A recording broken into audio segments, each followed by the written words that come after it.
Il n'y a pas si longtemps, dans un lycée quelconque de France, les élèves les plus perturbateurs étaient soumis à la terrible épreuve de la colle du mercredi. Une sanction disciplinaire ayant pour but de gâcher leur après-midi de repos afin de réfléchir sur leurs actes répréhensibles. Lors de ce supplice, certains élèves ont décidé de monter une sorte de club et de s'y retrouver chaque semaine. C'est ainsi que se sont créés les rendez-vous du fond de la classe. Bonjour et bienvenue dans les rendez-vous du fond de la classe, le podcast des élèves qui ont tellement été collés qu'ils ont été contactés par le Guinness Book des records. C'est nous. Salut. Aujourd'hui, on est le 17 juin et ce même jour en 1939, le guillotiné Eugène Wedman est le dernier condamné à perdre la tête en public en France. Au Guatemala, c'est la fête des pères et en 1631, c'est le décès d'Arjumande Banu Bengam. Alors c'est pas facile à dire, mais c'est l'impératrice qui a lancé du coup, de par son décès, la construction du Taj Mahal qui deviendra son tombeau. Tant d'informations que nous on n'a pas trop écouté parce qu'on était un peu trop occupés à vivre en mode dissipé. Et cette semaine, moi je me suis fait coller pour avoir créé dans la cour un régime monarchique. Soi-disant, on n'aurait pas le droit de donner des classes sociales aux enfants, qu'on est tous égaux, nanani nanana, on peut pas faire des rois dans la cour. Enfin, je trouve ça dommage quoi. C'est comme ça, toi, dans ta cour? Moi, j'étais dans le privé, ça posait aucun problème. Hein. C'est clair. Marion, pourquoi t'as été collée toi? Et on reste un petit peu dans le même thème parce que moi j'ai fait retentir la sonnerie du clairon militaire lors de la pause déj côté salle des profs, histoire de les réveiller, de les mettre au garde à vous avant les cours. Bon ils ont pas vraiment apprécié, hein, vous en doutez, et vous connaissez la suite. Ils étaient un peu vénères et tu t'es retrouvé ici quoi. Et voilà. En même temps, je pense que les profs en salle des profs, ils sont tranquillement en train de se reposer, ils ont pas envie d'être réveillés par... Putain, mais tu fais trop bien le clairon. Incroyable. Je l'ai choisi pour ça. Pilou, pourquoi t'as été collé toi? Voilà, alors moi j'ai pimpé le baby-foot du foyer grâce à une imprimante 3D. Ah. J'ai remplacé les joueurs par des figurines de profs. Tout le monde a trouvé ça génial. Trop cool. Tout le monde a trouvé ça génial, sauf la CPE que j'ai fait jouer gardien de but, et je crois qu'elle a pas trop compris quand les gens ont dit qu'elle jouait comme bouffonne. Ah. Et toi Emma, qu'est-ce que t'as fait cette semaine pour être collée? Vous savez, on est le 17 juin, le brevet approche et on devait passer la SSR 2 avec mes camarades. Et du coup, moi, en élève attentive, investie et dévouée que je suis à la classe, j'ai décidé d'aller piocher dans les vélos apportés par une association de sécurité routière venue dans le collège pour qu'on puisse s'entraîner pour la SSR. Mais ça a un peu dérapé, haha. Et on a fait une course de cyclocross dans la cour, les escaliers, les terrains de sport. Et bon, on a fini par se faire arrêter. Et je suis là avec vous parce qu'il paraît que c'est moi qui ai eu l'idée à la base. C'est lutter contre la sédentarité des élèves, c'est très Exactement. important. On n'arrête pas de nous dire qu'il faut faire du sport. Je vous propose qu'on commence tout de suite et que Marion, tu nous donnes tes informations du jour. Moi, je vais parler aussi d'expressions françaises plutôt orientées militaires. Je vais commencer tout de suite avec l'expression « aller au casse-pipe » ou « casser sa pipe ». Ça daterait du XVIIIe siècle, les premières fois où on aurait employé cette expression. Après, ça reste toujours un petit peu flou sur les origines. On ne sait pas exactement quand est-ce que c'est apparu. Mais ça viendrait du fait que les soldats sur les champs de bataille napoléoniens fumaient la pipe juste avant les combats, histoire de se détendre un petit peu avant de passer l'arme à gauche. Et une fois terminé, ils jetteraient volontairement la pipe par terre et l'écraseraient avec leurs bottes pour signifier qu'ils étaient prêts à mourir au combat et donc symboliquement ne plus jamais revenir fumer sa pipe. Ok, Voilà sur la première. pas illogique. Et la deuxième, je suis aussi connectée indirectement à Emma de la semaine dernière, puisque je vais parler de ce bon vieux capitaine Haddock et de l'expression tonnerre de Brest. Comme quoi, nous lions tout. Alors ça viendrait d'un énorme orage qu'il y aurait eu en 1718, qui se serait abattu sur 24 églises en même temps et qui aurait tué 3 sonneurs de cloche à ce moment-là. Et c'est pour ça qu'on aurait lancé l'expression tonnerre de Brest pour parler de cet événement climatique hors du commun. Mais quel rapport avec la ville de Brest? Parce que ça s'est passé à Brest. Ah ok, pardon. Ce qui est rigolo, c'est que casser sa pipe, j'avais toujours imaginé que c'était genre pas volontaire, en mode il a cassé sa pipe, en mode il est tombé et sa pipe s'est cassée parce qu'il est mort. Mais j'avais pas pensé que ça pouvait être un truc genre volontaire du soldat qui dit je suis prêt à ne plus jamais refumer quoi. Ça me paraît hyper crédible. À la fois oui, à la fois je me dis pipe, l'objet, ça coûte cher. Enfin tout le monde fumait et donc les mecs qui ont fait les campagnes napoléoniennes pendant des années et des années. Première bataille, ils cassent leur pipe. Bon, si tu sais que tu vas Deuxième crever. bataille, il péta une pipe à un gamin qui arrivait en mode vas-y s'il te plaît. À la quatrième bataille, tout le monde dit oh putain c'est le roux du 4e régiment qui revient péter les pipes de tout le monde. Ça me paraît. Est-ce que Alors. c'est pas que les chefs, genre peut-être que Ouais. les gens. Oui, il y a Parce une que- question de classe sociale. Comme tu l'as dit, la pipe, ça coûte cher aussi. Et je pense que c'est tout le monde n'a pas l'occasion d'avoir une pipe chez soi. Et t'as le tabac à rouler, les cigarettes qui roulaient, qui étaient peut-être plus accessibles au commun des soldats. En 1800, les roulés. Bah, Y a c'était pas- léger y a doute. pas trop de C'était du cigarettes, tabac à je crois. chiquer, non? ou C'était du pas plus tabac à ça? chiquer, oui. Enfin, en tout cas. C'était soit du tabac à chiquer, soit effectivement tout le monde. Je pense qu'il y avait beaucoup pas de gens qui avaient des une pipe, tubeuses mais juste t'as une pipe quoi. T'en as pas. Pas des tubeuses, T'en as non. pas 12 de rechange. Connard, bah. J'en peux plus. C'était Austerlitz, c'était pas la fête de l'UMA, mec. Oh, JPP, putain. Moi, je pense que le fait de casser À sa côté de pipe, ça. c'était vrai. Parce que le truc de Tonnerre de Brest, c'est bizarre quand même, cette histoire de. Enfin, pourquoi. On a dit tonnerre de Brest à cause d'un gros tonnerre qu'il y a eu à Brest. Alors, Ouais. Mais Dit comme ça. c'est moins séduisant quoi. C'est vrai que c'est moins séduisant comme proposition. moi, je me dis que les églises, elles sont très hautes, mais du coup, elles ont Je veux dire, s'il y a un éclair qui touche une église, ça va directement au sol, ça passe pas par le sonneur de cloche, tu vois. Tonnerre de cloche. La corde, elle est Quasimodo, pas. rip. Non, mais Je vois l'électricité qui fait un détour, tu sais. Attendez, faut que je passe par non. Quasimodo. Pas le sonneur de cloche. bah non, mais ça va au plus, ça va au plus droit. Je veux dire, la corde, c'est une corde, elle est pas en métal. Donc à part s'ils dordent vraiment dans la cloche, et il y en a pas beaucoup qui faisaient ça, mais non, je me dis que ça serait quand même bizarre. Le tonnerre frappe aussi à plusieurs endroits en même temps, et je me dis qu'on dit plus tonnerre de Zeus que tonnerre de Brest, Et- non? Ou alors ça, par contre, je... Ça c'est parce que t'as bossé au parc Astérix. Ah, c'est donc ça, dépend ouais. si tu lis Astérix ou Tintin. C'est juste, ça dépend de ton choix de BD, quoi. J'aurais tendance à dire quand même la première info que tu nous as donnée Casser sur sa casser pipe. sa pipe, ouais. Ok, moi, je crois aussi quand même que j'y crois plus. Bah pareil hein. Donc là, tout le monde casse sa pipe. Tout le monde casse sa pipe. Eh bah, vous Ouais, avez tout le monde cassé casse votre sa pipe. pipe. Vous avez tous rien. C'est- Ah ouais. Ah non. Fuck. Mais c'était Je suis- tellement crédible, t'es trop Ouais, forte. je suis très fière de comment je l'ai écrit. Ouais, c'était les Ok. chirurgiens sur le champ de bataille qui faisaient mordre la pipe aux blessés pendant les opérations, histoire de faire détourner un peu la tension et la douleur. Et malheureusement, ça voulait dire que si la pipe tombait et se brisait au sol, ça voulait dire que la personne était morte. Voilà. Ouais. Donc elle avait complètement raison. Tonnerre de Brest. Alors, tenez-vous bien, il y a plusieurs explications. Donc, tonnerre de Brest, c'est que j'ai trouvé que c'était hyper littéral. Effectivement, alors, suivant les sources que j'ai pu trouver, il y a eu cet énorme orage qui est arrivé, qui a tapé 24 églises en même temps et qui aurait tué 3 sonneurs de cloche. Ça, c'est bien vrai. Et que c'est un événement climatique, qui a vraiment marqué, qui a été dans des écrits, Tu m'étonnes. que des gens plus tard ont retrouvé et se sont renseignés à ce niveau-là. Il y en a un qui a carrément enquêté sur tout le côté de Brest. Je n'ai pas toutes les villes en tête, mais qui justement a retracé un petit peu cet événement. Et ça m'a Ok. fait rigoler. Ok. Donc 0 point, vraiment 0 pointé. Est-ce que Pilou, tu peux nous donner tes informations, s'il te plaît? Alors ces derniers temps, on entend de plus en plus parler sur les réseaux sociaux que les Français ont manque d'éducation financière, qu'on devrait apprendre à investir pour préparer notre avenir et tout ça. Et n'ayant pas envie de rester sur la touche le jour où tout le monde deviendra extrêmement riche grâce aux investissements recommandés par leurs youtubeurs préférés, je me suis renseigné pour savoir sur quoi je devais placer mes billes. D'abord, le dollar du Zimbabwe avait cours depuis 1980, avec un bon vieux système d'un dollar égale 100 centimes. Les pièces commençaient d'ailleurs à 1 centime, puis 5, 10, 20, 50 et 1 dollar. Et pour les billets, 1 dollar, 2 dollars, 5 dollars, 10, 20, 50, etc. Et justement, c'est ce etc. qui nous intéresse et qui a déconné après la crise financière de 2008, où le pays a connu une phase d'hyperinflation, avec une monnaie dont la valeur était complètement hors de contrôle. Comment réagir lorsque votre monnaie ne vaut plus rien? Le Zimbabwe a répondu à cette question en imprimant des billets de plus en plus gros. La crise a commencé en 2008, la crise financière en tout cas, et en 2009, le Zimbabwe imprimait des billets de 100 000 milliards de dollars. Je suis fatiguée, patron. Voilà, ce qui n'a finalement pas réglé le problème, le m'étonnes. pays ayant, enfin, avec 100 000 milliards de dollars, tu pouvais pas acheter genre une bagnole, hein, c'était le billet pour faire tes courses, tu vois. Oh là là.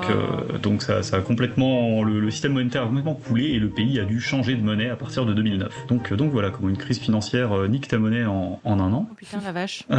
Deuxième solution, vous connaissez bien évidemment le billet de 2 dollars avec la tête de Thomas Thomas Jefferson, assez peu utilisé par rapport aux autres, puisqu'il correspond à peu près un peu moins d'1% des billets en circulation aux États-Unis, et il a donc la réputation de porter bonheur. De nombreux Américains le gardent toujours dans leur portefeuille. Mais c'est pas si rare que ça, contrairement au billet de $3, celui avec la tête de John Adams dessus, qui est un des pères fondateurs et le deuxième président des États-Unis, et qui lui n'a été édité qu'à cheval entre 1970 et 1971 lors d'une édition spéciale pour célébrer la naissance de John Adams, et enfin l'anniversaire de la naissance, Oui, j'imagine. pour un total de 22 070 exemplaires. Les collectionneurs se le sont arrachés et il est quasiment introuvable aujourd'hui, à part dans des collections privées. Alors, vaut-il mieux investir dans les $3, dans le billet de $3 américain, ou dans le billet de 100 000 milliards de dollars du Zimbabwe? Lequel des deux existe? Oh là là. Ah, je sais pas. Putain, c'est dur là. Je suis en train de me dire Moi, que ça doit être les États-Unis le vrai, parce que comment t'aurais trouvé cette info sur le billet de milliards de dollars au Zimbabwe? Bah, il parle zimbabwéen couramment. Ah oui, ok, Le d'accord. problème. C'était un Zimbabwe, oui. Ça se voit pas, mais j'ai un grand-père zimbabwéen. Ah, c'est donc ça. Tiens, écoute. Tu nous as séché là. Ah ouais, Moi je dis faisons du troc, on s'emmerde moins après.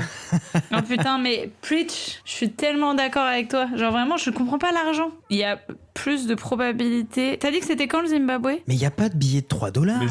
Le Zimbabwe, c'était après la crise des subprimes, donc c'était 2008, à cheval entre 2008 et Ah 2009. ouais, c'est récent. Genre début de l'hyperinflation en 2008 et fin du système monétaire en 2009. Ah, c'est récent. Parce que d'un côté, je me dis, moi, je pense que le billet de $3, c'est. Enfin, en gros, je sais qu'il y a une histoire de pourquoi c'est pas des. Pourquoi il n'y a pas de trucs qui valent 3. Genre, pourquoi il n'y a pas de pièces de 3. Pourquoi il n'y a pas de billets de 3. Genre, je sais qu'il y a une histoire. Je me souviens plus, mais. Parce que ouais, c'est. Et du coup, je pense que le billet de $3, il est pas vrai. Et que, putain, mais d'un autre côté, des milliards en billets. En fait, ça me paraît avoir des tellement aberrations, gros l'histoire du Zimbabwe que j'ai envie que ce soit ça qui soit vrai. Pas des milliards, 100 000 milliards. Oui, donc bah, des milliers de milliards, quoi. Ah, je sais pas. Non, mais moi, je pense que t'as inventé le billet de $3 sur la base que tu t'es dit, tiens, il y a un billet de $2, c'est pas courant, viens, on va inventer $3. Je pense qu'il a inventé. On aurait entendu parler dans des sitcoms, dans des machins. Il y a tellement de culture nord-américaine qu'on aurait forcément vu le billet de $3. Mais du coup. Vous auriez entendu parler du billet de $3, mais vous n'avez pas entendu parler du billet de 2 qui existe pourtant. Non, mais attends, ça c'est moi. C'est pas parce que moi, je suis un Donc ton culte. raisonnement par syllogisme, il se tient C'est pas pas du parce que tout. moi, je suis un culte que Andreas, il l'est aussi, hein. Là, t'es en train de faire un amalgame. Ah, tu sais quoi, je vais partir sur le billet qui est vrai, le billet du Zimbabwe qui est vrai. Ouais. Ouais, mais Je le moi vois pas aussi, je inventer le pense. Zimbabwe, Pilou. Il n'y a plus aucun sens, putain. Non, ouais, moi aussi, Alors, je pense donc que on a- le 100 000 milliards, c'est le vrai et que $3, c'est pas vrai et que c'est contre-intuitif. Parce qu'on se dit, c'est plus facile de faire 3 que 100 000 milliards, mais. On peut pas tromper 1000 fois 1000 personnes. C'est ça. Donc on a 2 Zimbabwe, Un Marion. Pilou face, hein. Un Pilou pilou. face, c'est rigolo. J'ai bien. Pilou, tu me dis quoi? Allez, je vais faire les États-Unis. Très bien, tu as foi en John Adams, le deuxième président des États-Unis. Je sais même pas qui c'est, je savais même pas qu'il existait. Mais du coup, fin du suspense, le billet de 100 000 milliards de dollars zimbabwéens existe vraiment, contrairement au billet de $3 qui est effectivement une extrapolation à partir du billet de $2. Ah, tu le connais bien. Ouais. Mais en fait, je pense, faudrait retrouver, mais je crois qu'il y a un vrai truc sur le fait qu'en monnaie, il n'y ait pas les trucs de 3. On n'a pas de pièces de 3, on n'a pas de billets de 3, et je sais qu'il y a une histoire pour ça. Bon, Emma, est-ce que tu nous ferais pas tes petites infos? Figurez-vous qu'il existe en Oregon, à Tillamook précisément, une compétition unique au monde qui a lieu chaque année. Son concept, c'est une course à dos de cochon. Ça s'appelle la Pig Hunt Race. Et pourquoi est-ce que ça s'appelle comme ça? Parce que figurez-vous qu'il ne s'agit pas juste d'une banale course où on aurait remplacé les chevaux par des cochons bien apprivoisés et formés à l'exercice. Non, non. En réalité, les coureurs et coureuses doivent, une fois le début de la course lancé, attraper un cochon parmi un troupeau mis à disposition, puis réussir à chevaucher le cochon, attraper, pour enfin lui faire franchir la ligne d'arrivée. Évidemment, plus qu'une réelle course avec une fédération, c'est surtout un grand moment de divertissement pour les habitants et habitantes du coin qui ne rateraient le spectacle pour rien au monde. Oh là là. Et la deuxième course dont j'ai envie de vous parler, c'est une course de tondeuse. Et donc là, ça va rappeler un peu la course de chaise de bureau dont on parlait il y a quelques émissions. Puisque, figurez-vous que ça, donc c'est organisé dans plusieurs pays, mais bien sûr, le concept originel, c'est aux États-Unis, où sont organisées des compétitions très sérieuses de courses de tondeuses à gazon. Alors là, si vous avez le même cerveau que moi, vous imaginez Gégé et Robert sur leur petite tondeuse avancer à la vitesse des diligences funéraires itinéraire de l'époque de Lucky Luke. Mais en réalité, les partisans s'attellent à transformer, modifier et tuner leurs tondeuses pour qu'elles deviennent des véritables Ferrari des jardins. Donc là où les chaises de bureau dont je crois que c'est Pierre-Louis, tu nous parlais il y a 2 semaines, c'était faut que la chaise de bureau elle soit de série et que tu n'y aies rien touché. Bah là c'est l'inverse. En fait la tondeuse à gazon elle a plus rien d'une tondeuse à gazon tellement elles sont tunées à souhait. Et donc on voit donc s'élancer à des vitesses surprenantes ces engins de jardinage tellement modifiés qu'ils seraient plus du tout capables de couper le moindre brin d'herbe.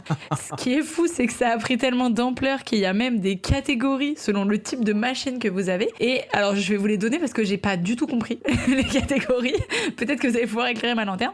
Il y a 3 catégories. D'abord on a le circuit origine préparé, donc celui-là il est plus ou moins ouvert à tous et à toutes à partir de 16 ans. Après il y a le circuit origine modifié qui est ouvert d'après le règlement passionné et amateur confirmé de la course de tondeuse. Qu'est-ce que ça veut dire amateur confirmé s'il vous plaît. Et enfin on a le circuit prototype qui est réservé aux professionnels à qui on laisse toute liberté dans la possibilité de modifier leur tondeuse. Donc vraiment en fait il y en a qui arrivent avec des trucs qu'ils appellent tondeuses qui ressemblent plus du tout à des... Après les fous du volant, les fous du gazon. Moi je vois vraiment les mecs, ils ont sorti le moteur de leur gros pick-up Dodge, ils l'ont monté sur leur tondeuse. Je vois le truc quoi. Il y a quand même tout je sens le samplon 95 tu vois. Il y a quand même tout un tas de règlements sur le poids, la taille que ça doit faire et tout, mais t'as quand même le droit de tuner ta tondeuse de jardin. C'est incroyable. Alors moi j'ai tellement de questions, j'ai tellement de... Alors vas-y dis-moi, parce que moi la course de cochon ça m'a fait trop rire aussi. Hein. Ah ouais, non mais les deux.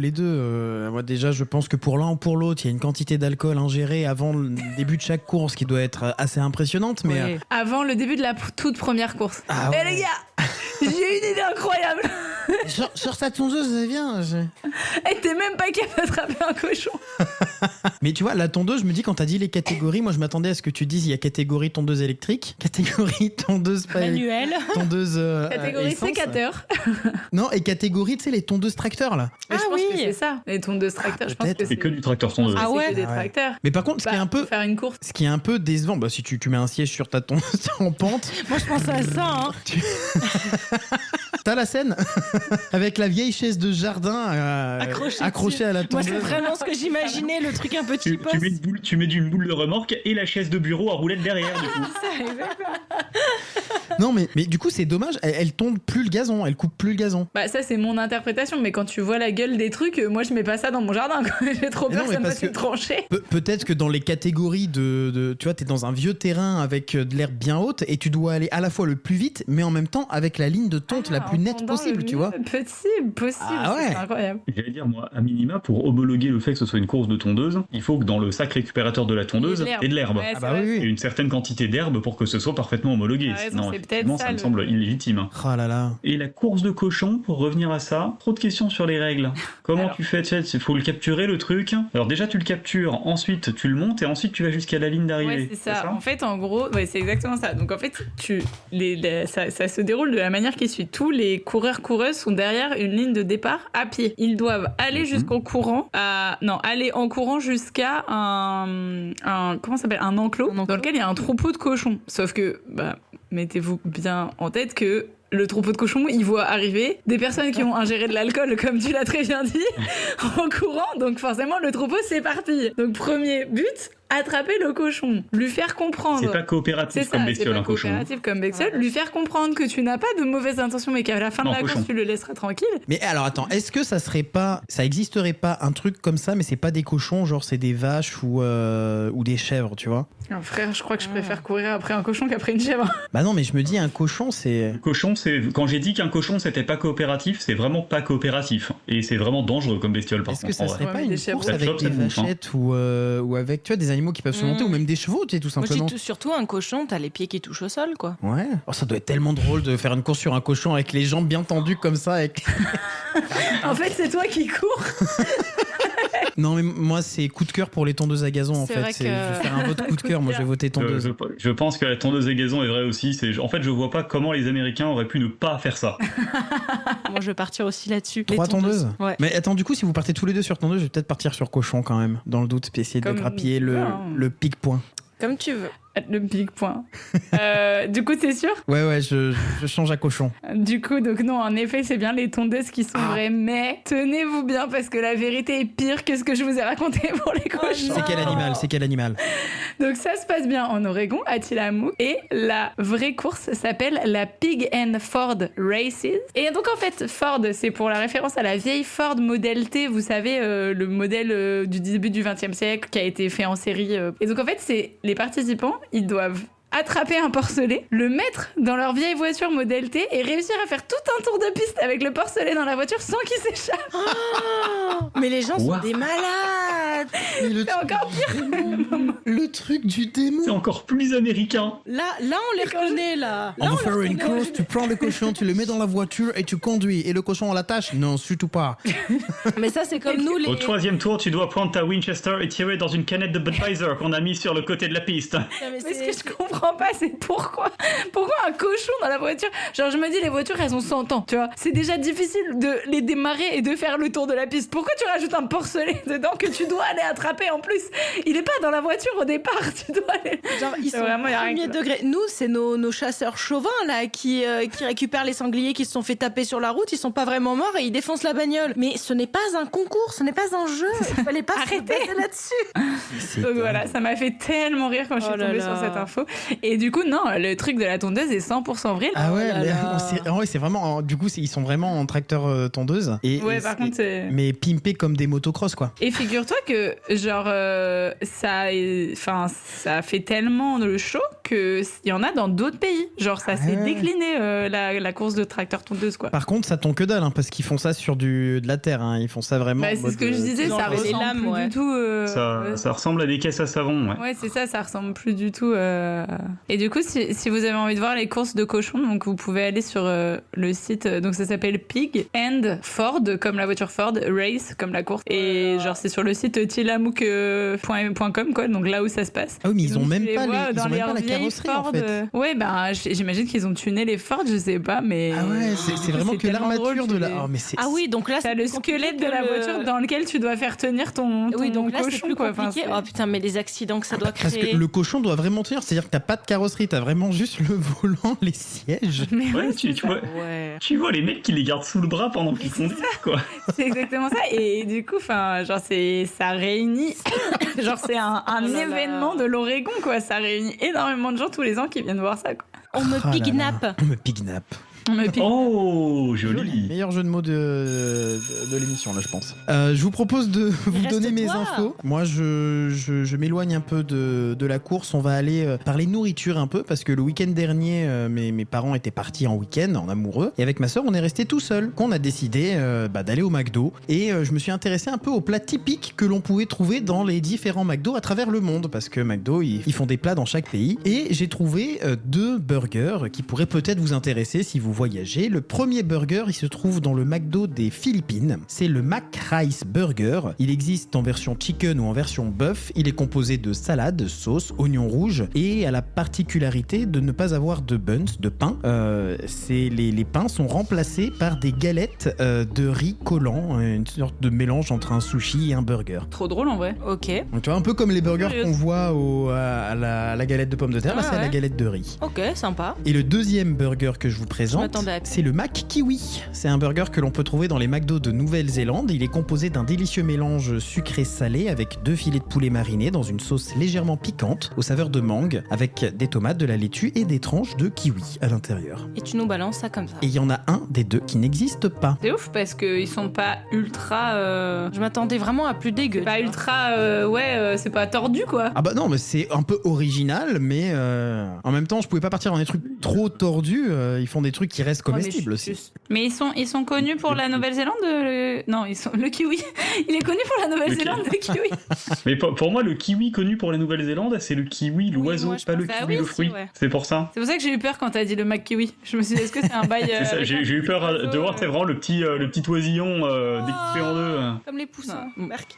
Peut-être que dans les nuggets qui accompagnent le Mac Kiwi en Nouvelle-Zélande, c'était les nuggets de kiwi. ouais. C'est du kiwi. Ah, c'est pas évident parce que vraiment, il y a des toutes petites nuances. Mais en vrai, ton ton truc de... Ça a l'air bon, là, le McKiwi. J'espère qu'il existe. Ouais, tu Ça vous laisse poses une perplexe. colle aussi, ouais. Ouais. Ah, le McDo et la monnaie, même combat. Je vais quand même tenter, moi, le McDo philippin. Ouais. Il a Un l'air peu très bon, plus. celui en Nouvelle-Zélande. McDo Clamon. Mais je me dis que le kiwi, il y a trop de gens, tu sais, qui aiment pas, chez qui ça provoque des réactions, où ça te fait Très pique, où ça allergène. pique, etc. Et je me dis, c'est pas très, c'est peut-être moins facile à vendre. Donc pour des raisons purement capitalistes, je vais répondre le philippin, Moi, j'ai une pas le question néo-zélandais. bête. C'est tout le temps la saison de kiwi en Nouvelle-Zélande? Alors, Est-ce que tu crois que... je pense pas que McDonald's s'embarrasse de Oui. faire des fruits et légumes de saison. Hein. Ah ouais, tu penses? Tomates parce qu'ils sont- planées, Bah. tomates, Ils c'est sont pas forts tout le en temps. greenwashing quand même. Après, des fois, là, j'ai pas la date de si c'est des sandwichs qui sont présents toute l'année ou des sandwichs qui Oui, sont ou présents c'est qu'à des certaines occasions. périodes ou qui ont été présents à certaines périodes. Je sais qu'en France, on avait le Mac Baguette qui avait été fait. Oui, c'est vrai. Il est pas tout le temps présent à McDo non plus, tu vois. C'est Ouais. vrai, remarque très pertinente de ta part. Seul truc, c'est que j'ai eu la même réflexion que Pilou et Emma, c'est le côté kiwi. Tu penses à l'oiseau et du coup, est-ce que toi, t'as fait le lien comme ça en disant Nouvelle-Zélande, on va dire kiwi et je peux jouer sur le jeu de mots? Ça m'étonnerait pas que tu sois allé dans ce sens-là, de te dire Ah ouais. qu'on va être biaisé avec le kiwi. Même du point de vue, je pense même que ça, le lien Kiwi-Nouvelle-Zélande, il l'a fait de façon inconsciente. Il a inventé le truc, il s'est dit, il faut que je trouve un pays, et il s'est dit Kiwi-Nouvelle-Zélande, automatiquement, il le savait même pas pourquoi Kiwi, ça lui a fait penser à la Nouvelle-Zélande. Tu penses que malin, c'est à ce moment-là. Je pense que c'est Je ça. pense que t'es trop intelligent. Mon cerveau réfléchit tout seul. Je pense que je vais partir aussi sur le sushi, Mac Sushi. Le Mac Sushi. Ouais. Le Mac Rice, Mac Rice ça me Burger. parlait aussi. Donc 3 Mac Rice Burger. Moi, je m'interroge parce qu'en fait, je me dis aussi, en gros, de ce que j'ai compris, le McKiwi, c'est un burger, un chicken burger avec du kiwi, quoi. C'est ça, Genre, oui. est-ce qu'il l'a... c'est un peu la pizza hawaïenne du burger, quoi. Je me dis, est-ce qu'il l'aurait appelé McKiwi, quoi? Et pas, je sais pas, Mac sucré salé ou que sais-je. Mac Sweet. Eh non, mais il y a jamais Mac un seul ingrédient dedans, à part le truc avec des œufs, là. Ou Mac Chicken. Oui, Ah le ouais. Mac Chicken. Ou le filet aux fiches. Ouais. Ouais, donc en fait, il y a plein La merde. de sandwichs où il y a 15. Je suis pas très forte en McDo, d'accord? Allez, je sais pas. Moi, je vais peut-être quand même dire le McKiwi pour le jeu. Le Mac Kiwi pour le jeu. Comme j'ai pas d'idée. Ok, donc 2 Mac Rice Burger et 1 Mac Kiwi pour cette magnifique Pour la commande. 12. Le Mac Kiwi, c'est un burger qui existe au McDo de Nouvelle-Zélande, mais qui n'est absolument pas un mélange sucré-salé de filet poulet, d'une sauce légèrement piquante de saveur de mangue. Non, ça c'est a un l'air sandwich. bon. C'est un sandwich classique qu'ils appellent kiwi en référence à l'animal emblème du pays, mais pas du tout en référence au fait qu'il y ait du kiwi à l'intérieur. Je trouvais juste ça rigolo de me dire tiens, ils vont rajouter du kiwi. Donc celle-là est fausse et c'est bel et bien le McDo des Philippines avec le Mac Rice Burger qui est vrai. Mais du coup, ça m'a éveillé ma curiosité de faire un burger avec mélanger des fruits à l'intérieur. Ça peut être intéressant. Bah comme le Pokéball. Le Pokéball, Ouais. tu mets énormément de... Moi, j'adore mélanger fruits et les autres légumes et j'adore ça. Franchement, je trouve que ce côté-là se marie. Nous, pour le coup, dès que c'est la saison, nous on met des mangues dans le Pokéball, ça fonctionne La super bien. grenade, la framboise, la mangue. Ah, ça se marie bien, hein, le Ouais. sucré-salé. De toute Même, façon, j'adore ça. même moi, je mets des fruits secs dans tout, tu sais. Mais donc, oui, donc ça fait 1 point pour Marion et pour Pilou. Pilou, ouais. Et Emma, je pourrais te faire un Mac Kiwi de ma conception si Bah tu veux. franchement, je suis chaud. Tu me fasses un McKiwi parce que ça a l'air vraiment bon, quoi. Eh bien, merci pour cette émission. C'est la fin de cet épisode des Rendez-vous du fond de la classe. Nous, on se donne rendez-vous la semaine prochaine pour un nouvel épisode. Vous pouvez nous réécouter, nous écouter, encore une fois, découvrir les autres épisodes sur Deezer, Spotify, Apple Podcast, sur le site Gna Gna Gna Productions, rubrique podcast, et sur Instagram, vous pouvez nous contacter. On poste sur le Instagram les Rendez-vous du fond de la classe. Et en attendant, n'oubliez pas, ne croyez pas tout ce qu'on vous dit, vérifiez les infos, c'est mieux que de tomber dans le panneau. Allez, salut! Bisous, bisous. Bye. Bisous. Vous voulez vous aussi être au rendez-vous? Alors retenez bien, chaque mercredi, durant toute l'année scolaire, c'est l'heure des Rendez-vous du fond de la classe. Un podcast. Production.